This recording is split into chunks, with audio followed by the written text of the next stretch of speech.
Okay, let's talk a little bit about the latest from Robert Mueller and Donald Trump. We've talked about the backstory of Robert Mueller's team wanting to meet with Donald Trump. There was resistance from Donald Trump's lawyer. You had, well, lawyers, I think is better said, a variety of lawyers, each with a slightly different opinion on this hypothetical meeting. Publicly, Trump said that he would want to do it and he would try to do it if the circumstances are appropriate. There was a sort of debate around, well, would Mueller be willing to submit written questions to Trump? Or if it's going to be in person, maybe the possibility of limiting the duration of the meeting, or at least limiting the scope to only certain topics. And what was clear all along is that this was going to be risky for Trump, no matter what restrictions were placed if there was an in-person meeting, right? For Donald Trump to be interviewed by Robert Mueller, or more likely investigators working with Robert Mueller, could be very, very dangerous. Trump possibly coming in with the idea that he can just outsmart Mueller or Mueller's investigators. Usually investigators are smarter than that, often asking questions that they already know the answers to see if there's any inconsistencies or maybe apparent attempts to try to be deceptive. So we got this list of questions now that Robert Mueller would want to ask Donald Trump. And I want to think about a couple things as we look through the list. And the New York Times obtained this list. We don't know if it's a complete list, but we know that there's nearly 50 questions on this list.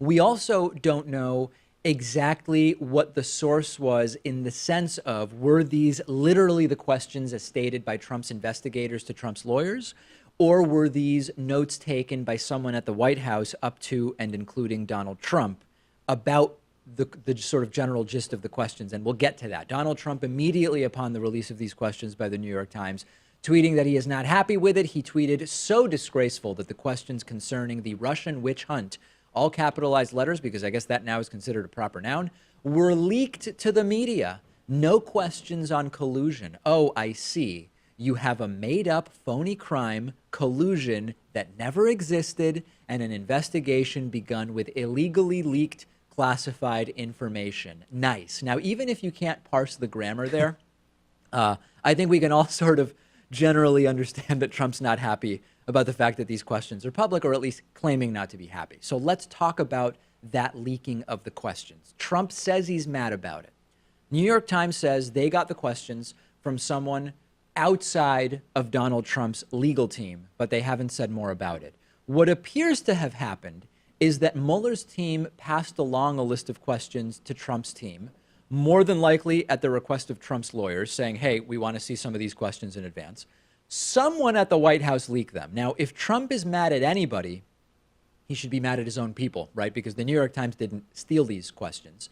But it's also possible that the leak was orchestrated by the Trump team, not as an actual leak, but a planned leak to try to delegitimize the questions ahead of time. And I actually want to go even further. There's the case to be made that maybe Trump did the leaking himself. Michael Zeldin is a CNN legal analyst who used to work for Robert Mueller, and he says that the way the questions are written, including very, very poor grammar, suggests that it would maybe have been Trump himself who took these notes and leaked the questions. I don't have a hard time believing that in principle.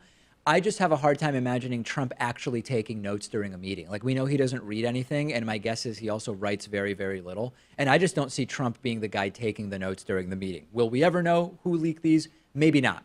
Let's get to the questions. The questions are wide-ranging. Some of them are very, very specific at the same time. Question: what did you know about phone calls that Michael Flynn made with Russian Ambassador Sergei Kislyak in December of 2016? Publicly, we've been told Trump didn't know about that. So that would be a very interesting question for Robert Mueller to ask Trump. How was the decision made to fire Michael Flynn on February 13, 2017? Relates to obstruction. After the resignations, what efforts were made to reach out to Michael Flynn about seeking immunity or possible pardon? Also relates to possible obstruction of justice. What was the purpose of your February 14th, 2017 meeting with James Comey, and what was said? That's an example of a question that is open-ended but specific, right? You're not asking a yes or no question. You're saying, what was the purpose and what was discussed, and leaving it to Donald Trump to sort of fill in the blanks as he sees fit. but you're being very specific about which meeting you're talking about. You're not talking about the earlier meeting with Comey. You're not talking about the phone call with Comey. You're talking about the February 14th, Valentine's Day, 2017 meeting with James Comey. Another example question regarding the decision to fire Mr. Comey. When was it made? Why? And who played a role? Very important question in this entire thing. What did you mean when you told Russian diplomats on May 10th, 2017, that firing Mr. Comey had taken the pressure off? That's the type of question that if Trump's lawyers don't control Trump or they get an agreement to answer it in writing, that can lead to one of Trump's word salads that could be very, very damaging by what it sort of inadvertently exposes. So this is why it's such a risk to put Trump in the same room.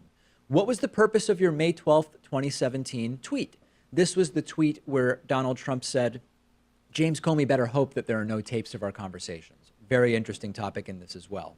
When did you become aware of the Trump Tower meeting? That is a major, major story, particularly now that we've heard from the Russian lawyer Natalia Veselnitskaya, we discussed yesterday, that she was actually working as a Russian informant. When is it that Donald Trump learned about that? And then also they get to what did Trump know about the communication between Roger Stone, his associates, Julian Assange, or WikiLeaks, an increasingly interesting topic as well, which I asked Roger Stone about, by the way, when we interviewed him on the program. I won't read the full list. We're linking to it on YouTube. But the big picture, the most important elements are, as I said, open-ended questions, but focused on specific conversations and events and knowledge. The other element that I think is very interesting here is that the questions we've seen have a very wide set of paths, right? They relate to Trump conversations with specific Russians. They include oligarchs that we've discussed. They include Trump's thoughts on recusals and possible firings and hacking and WikiLeaks and everything in between. What would be really great is if in a fit tomorrow morning, Trump decides to call up Fox and Friends and starts answering some of these questions, looking to sort of slam Mueller, but maybe boneheadedly revealing even more interesting answers, because that's actually been the theme of this entire Trump-Russia thing, which is self-inflicted damage. Had Trump never tweeted and talked about what did or didn't go on with Russia, we would not have anything close to the investigation that we currently have. And the final question that I have is this going to happen, right? Will Mueller or an associate question Trump in person? There are reports that there might be or could be a subpoena submitted. There are also reports simultaneously that Mueller might decide to move forward without talking to Trump altogether. We don't yet know, but hopefully we will soon. I'm on Twitter at @Pakman. The show is on Twitter at David Pakman Show. We'll take a quick break and be back after this. Support for today's show comes from EverQuote, America's largest online marketplace for auto insurance. Only 5% of drivers pay under $50 a month for auto insurance nationally, but EverQuote is helping to change that with a proprietary matching algorithm that helps you find the right coverage at the right price. And in fact, data shows that users who find their auto insurance through EverQuote save an average of $536 per year. No wonder over 300,000 shoppers use EverQuote's insurance matching services every day. Take advantage of EverQuote's cutting-edge data and analytics and go to everquote.com/Pakman to compare coverage options today.